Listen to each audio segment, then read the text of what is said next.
I-70 Intermountain saw its fair share of issues today with all of our winter weather. Traffic slow moving at some times today. Our Mountain Newsroom reporter Spencer Wilson joins us live now from the Eisenhower Tunnel. So Spencer, how are things right now? It looks like it's still snowing on you a little.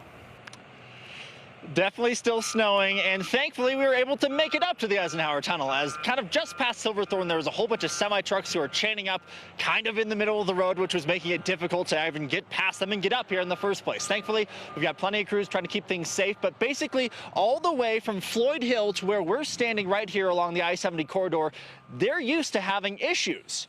Today was one of those days that they had issues. On the mountain corridor, you can expect a little snow and a lot of traffic depending on when you're making your way through. Slick roads and continuous winter weather meant chain-up law went into effect. And that's a problem all of its own if you're from Texas and it's your first time. I mean, this is about my first time doing it, so I'm kind of experimenting myself. Robert Good was good enough to talk to us while he was figuring out how to chain up and, you know, not break the law. You know, YouTube is a good friend too, is what I've heard. Very much so. I tried, there's a couple different methods. It's one where you lay it out like this, or you can like drape the chain over the tire. I tried draping the chain over the tire and I couldn't really get it to latch up, so I'm gonna try it this way.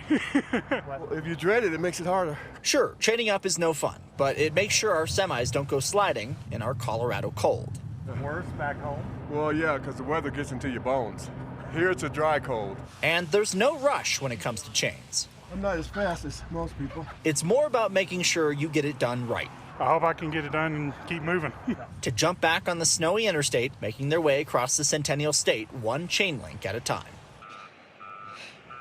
Now, you know what we're going to say. As the evening progresses, two things happen. We lose visibility and it gets colder, which means that anything left on these roads that the plows don't pick up is going to ice over, get really nasty for anyone trying to go up or down past the Eisenhower Tunnel, anywhere on the I-70 corridor. So you want to keep that in mind in the event that you're planning on heading up anywhere near where me and my photographer are at this exact moment. Live at the Eisenhower Tunnel, Spencer Wilson covering Colorado First.